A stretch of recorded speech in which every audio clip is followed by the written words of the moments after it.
former Arkansas State Hospital staff member detained in Nevada. Iranian President Hassan Rouhani mocks President Trump, plus County Judge Ed Hill in his decision to retire from the position. We will have all of that and more on today's ASU-TV News. Of Arkansas State University in Jonesboro. This is your source for A-State news, A-State sports, A-State weather, A-State news. From the Department of Media on the campus of Arkansas State University in Jonesboro, this is ASU-TV News at noon. Hello, welcome to the April 25th edition of ASU-TV News. I'm Sydney Hickerson. Election season is coming up, and two people are striving to improve the quality of our county. Katie Woodall has an update on the county judge race. This year's county judge race will not only be the first time in history that the term is extended to 4 years, but it will also be the first time that Craighead County sees a Republican in the position. This is breaking some new ground. It's going to give us time to get in there and actually get some work done before you have to turn around and start election season again. Neither candidate has been in office before, and both say they are ready to make the changes they believe need to be made to better the county. I would like to be there to help and just keep Jonesboro growing in a productive way. The county judge is responsible for the roads and properties within their county and is the only person who is able to sign a contract or grant on behalf of the county. I just saw a need in our community, and I look at the tasks and the responsibility the judges have, and I just didn't feel like the conversation for where our community needs to go was going in the right direction. Marvin Day says that while he's never run for a political office before, he's optimistic about the changes that need to be made in the county, focusing on creating a long-range planning committee for the county and working on economic development. My background, I can help the county in some of their efficiencies and the way we're doing things. But then on the other side of the coin, I look at the county should take an active role in economic development, improving the quality of the jobs in our community. Jeff Presley, who ran for the position in 2016, says he looks forward to using his experience working with the city in order to make the changes needed to improve the issues facing the county. A lot of my platform is to make sure we're in compliance with state and federal mandates such as FEMA and Homeland Security. So when those grant opportunities come up, we can apply for them here locally. Both candidates agree that involving the community in meetings and being proactive with situations that face the county is going to allow for the position to make more improvements that are better for the citizens and for the county. I realize that there's some serious issues facing our county, and it's time for somebody to go in there and go to work and make sure that we're on top of that grant process. Early voting opens on May 7th and can be done at the courthouse annex. Citizens are able to vote all the way up to the day of the primary on May 22nd. On the day of the primary, voting has to be done at your assigned poll. We encourage everybody to get out and vote this time. It's going to be a very, very important primary. Katie Woodall, ASU-TV News.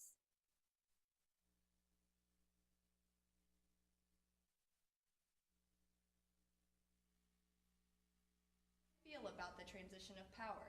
Christopher Lee interviewed current Craighead County Judge Ed Hill about his retirement and the upcoming collections. 75, Ed Hill has worked for Craighead County. Hill started his career working for the road department, but for the last 7 years, he has served as Craighead County Judge. After working in the road department, being a road superintendent, I was a JP for 2 years, and then I became county judge 2011, January 1st, 2011. Got 7 years and over in now, so.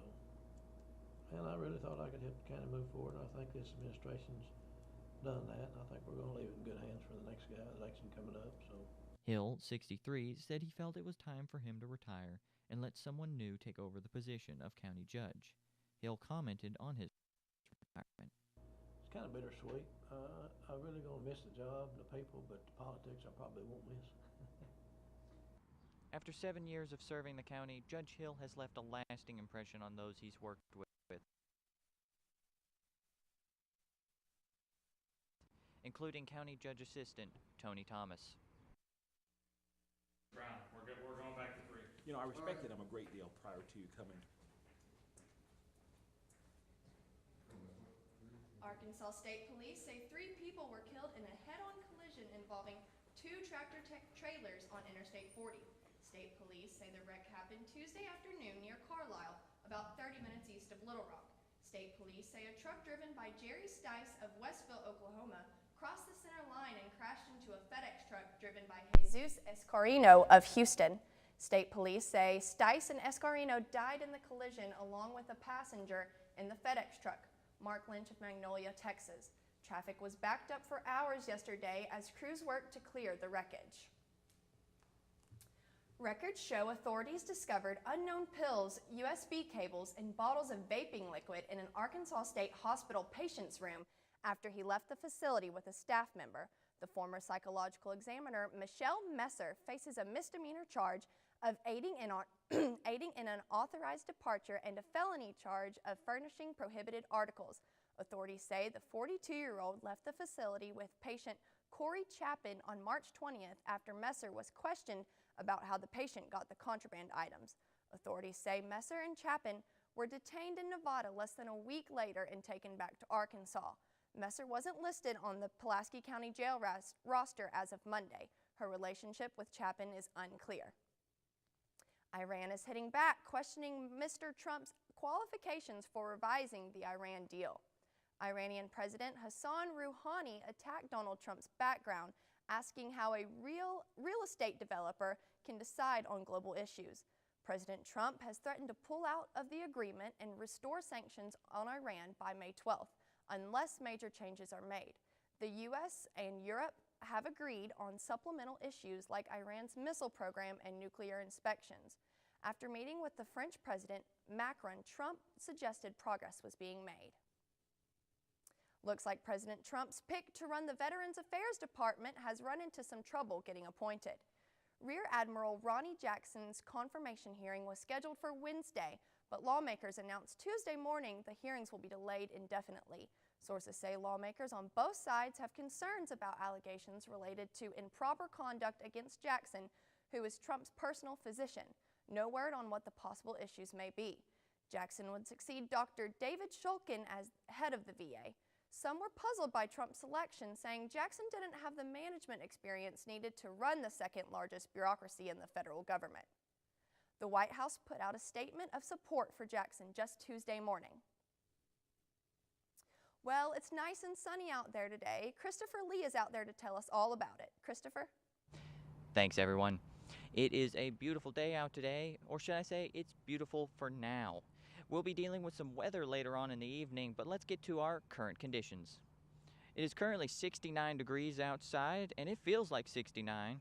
We'll have a high of 71 today and a low of 52. Humidity sitting at an okay 63%, and we got a 9-mile-per-hour wind coming in from the northwest. We should be expecting a sunset at 7:44 p.m. Speaking of tonight, we want to make it very clear that we should be having showers tonight. So make sure you keep those coats handy. If you want to know more, check in at our 7-day forecast later on in the show. Back to you. Stick around. When we come back, we'll have some updates to Gmail that might make it a little more hip for the kids. Plus, a local photographer makes a name for herself on Instagram. All of that and more coming up after the break. In Indonesia, an illegal oil well exploded early Wednesday, killing at least 10 people and injuring dozens more. The incident happened around 2 a.m. local time in Indonesia's Aceh province. It's unknown how the blast started, but police are investigating. The past few years haven't been kind to email. Emails were hacked during the 2016 presidential campaign, and some people say the communication tool is out of date compared to those like Slack, WhatsApp, and Snapchat. That's why Google is taking steps to improve Gmail. A new version of Gmail will roll out within the next few days. It will include priority features, a new design, and most importantly, new security protections. Emails with sensitive information can be put in confidential mode. Also, users can have a message expire after a set amount of time to prevent it from resurfacing years later. There will also be an option that can revoke emails at any time. The tools work even with emails sent to non-Gmail accounts.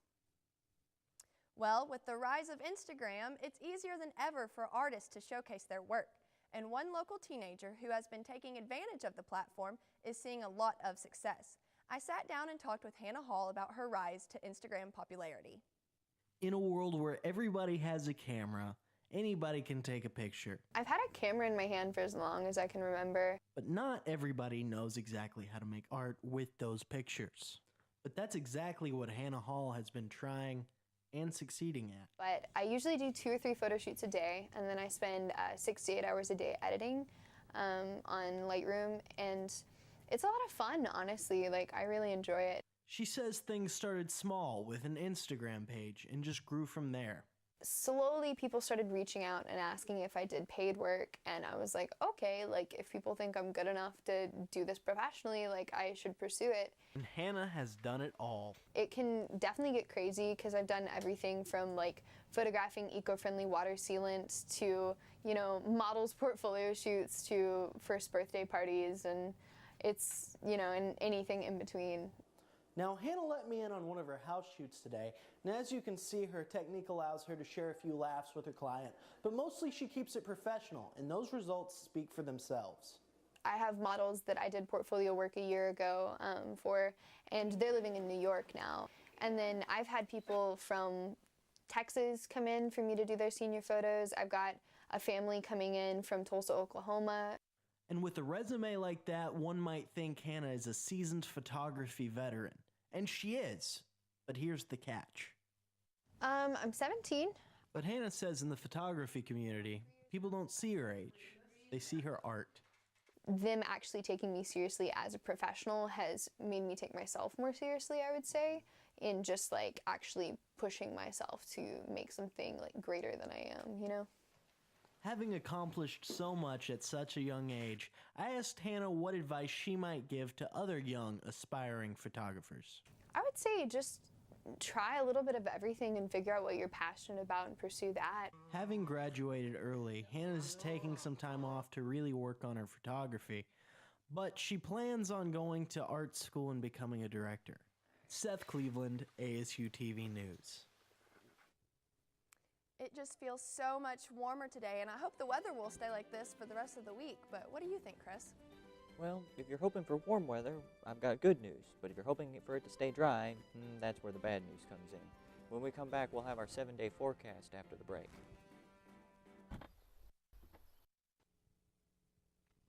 Welcome back to ASU-TV News. I'm Christopher Lee. Let's get to the weather. As an update on our current conditions, it was 69 degrees this morning, and we had a 9-mile-per-hour wind coming from the northwest, and it was sunny, but we'll see that it won't stay sunny for long. But let's move on to our almanac. As we see here, there's 71-degree high for today and a low of 52, which is getting to about where we need with those normals. As you can see, we hit the low. Record high was 95 in 1901. That must have been a scorcher. But let's quickly look at our maps. As you can see here, we have some major storms coming in. This rain's moving in across Fayetteville and Fort Smith, and it will be heading over here towards Jonesboro and Newport soon. Let's take a look at that on the radar. There it is, folks, moving in. We got some rain coming in. Not too much, not too little, but it should come in later on in the evening. It'll be moving across Newport, Jonesboro, and moving in past Memphis. But let's take a look at what's going on in the temperatures. Well, here's a little bit of an example of what's causing this rain. We got some high temperatures down in Albuquerque and El Paso, and it's colliding with some cooler temperatures from Chicago and Kansas City, forming over Memphis and giving us that rain we're going to be seeing coming up in our 7-day forecast. But let's take a look at what's going on in the rest of the country. Cloudy weather in San Francisco and Los Angeles and Seattle. We got sunny weather in Salt Lake City. Clouds over Denver, moving across. It seems like clouds all over the place. Rain's moving past us, going into New York and Washington. But let's take a look at what's going on tonight. Tonight we'll have a low of 52, sunset at 7:44 p.m., but what's more important are showers. We're going to be seeing showers tonight, folks, and that will carry over into tomorrow as we look at tomorrow's weather. Tomorrow we'll have a high of 66 and a low of 50, keeping that even temperature, so it should feel nice the whole day, but as you can see, 70% chance of rain pretty much the whole day. We got a 13-mile-per-hour wind coming in from the south-southwest. But what everyone wants to see is that 7-day forecast, so let's move on. We have showers coming in today and tomorrow, 70% for both, but warm weather across the board. We're actually going to almost hit 80 on the Monday and Tuesday of next week. So far, though, it's going to be sunny after today and tomorrow, and we should be seeing some lows. So, back to the desk. Thanks, Chris. We'll be back with NEA Expose. Hello, I'm Kimberly Blackburn, and welcome to NEA Expose. Today, I'm joined again by Candace Cooper, the co-chair of Northeast Arkansas Race for the Cure to benefit the Susan G. Komen Foundation. Thank you for joining us again. Thanks for having me. So I understand this year you have a group of honorary co-chairs? Well, every year we have an honorary chair and an honorary survivor, and this year we decided to have a group as our honorary chairs because they were so instrumental in making last year the success that it was. So we chose the executive leadership team from ASU, and if it hadn't been for that group, we wouldn't have been able to have the race that we had last year. And then our honorary survivors are educators throughout Northeast Arkansas, and Professor Combs, Sandra Combs, is one of our honorary survivors. Not only is she an unbelievable honorary survivor, she is a huge fundraiser. She's leading fundraising and has just blown all the numbers out of the water. So we're grateful for both of those groups of people. Right. And for anyone who doesn't know, Professor Combs is in our media department, so she's one of us. And she has raised quite a bit of money. How much money has she raised? Well, the last time that I looked, which I'm sure it's different now, it was over $4,000, I believe. Wow. And so, you know, this race, lots of money is raised, and that's important. But then also, you know, the education and just getting the word out about breast cancer and breast health, because everyone that you ask, or maybe that Sandra's asked to donate money, that also plants the seed in their head about breast cancer and breast health, and maybe people will schedule a mammogram that they hadn't previously thought of. So it's not just the money component of fundraising, there's a big element of education in that as well. So how did you come to get involved in this organization? Well, my very best friend on the planet was diagnosed with breast cancer around 3 years ago, and she's young, and it was a shock, and it was horrible, and I hated it because I felt like there was nothing at all that I could do, and I think the blessing of this race has been that it's given me a way to do something. I know whenever anything big happens to a friend or family member, people say, I wish there was something I could do, I'll pray for you. And that's why I think this race is so important, that everyone gets behind it and supports it, and if you can't be there on race day, that you register as a virtual runner, because it's not a matter of if, but when someone you love will be diagnosed with breast cancer. And so she's doing great today, and so whenever they chose to have the race in Jonesboro, whenever Komen released another race and Jonesboro was chosen, I guess people just knew that I was involved with her in her fight, and so I worked with the ladies in Little Rock to get this one started, and you know, I just couldn't be more blessed by it. Well, we're almost out of time, but I want to talk briefly again about the other events going on Friday night. There is the men's race. The men's race will be held downtown, and they wear high heels, and Dr. Danfus is also wearing high heels and racing. Also, I believe lots of fraternity members are involved this year with that, so that'll be really fun to watch. Coach Anderson is driving the Pace lawnmower because it's sponsored by Bad Boy Mowers, and so you know, strong ASU involvement, and we're grateful for that. So we'll need to come out Friday night to see our boys. Yeah, and $5 will get you a wristband that will get you happy hour pricing at all the restaurants for drinks and food, and so it's going to be fun. All Main Street will be shut down for a couple hours. It's going to be. We're even having like ping pong tables and bago and all of that in the street. So fun. All right, it sounds like fun. Thank you again for joining us, and we'll be right back with more ASU-TV news. Well, with us being journalists and reporters, we love stationery, and today is World Stationery Day. World Stationery Day was created in 2012 to help make sure the art of writing would not go extinct, as some feared it would because of all the technological advancements of our times, making actually writing much less practical than other methods of communication. To celebrate this day, you should write a card or a letter, and you should also purchase new stationery items. And it being World Stationery Day, waddle waddle, it's World Penguin Day. Every April 25th honors the adorable black and white birds. It's also about the time penguins in the southern hemisphere begin their annual migration north. Some more fun facts about our feathered friends. They're considered flightless. They don't have visible ears, but they have excellent hearing. And in some species, it's the males that incubate the eggs while females leave to hunt. I just love penguins. I think they are so sweet, but you know, they live in that horrible cold weather, and it's so much different than anything we have here in Arkansas. Yes, as you saw in our 7-day forecast earlier, we have some warm weather up ahead. It's going to be 80 on Monday, almost 80 on Monday and Tuesday, 79 on Monday and Tuesday. That's going to be a huge change in our temperature. As you can see, though, it is going to cool off on Thursday, but I think that's mainly due to the rains we're going to have. So let's hope that rain doesn't interrupt any of those games that you were mentioning earlier.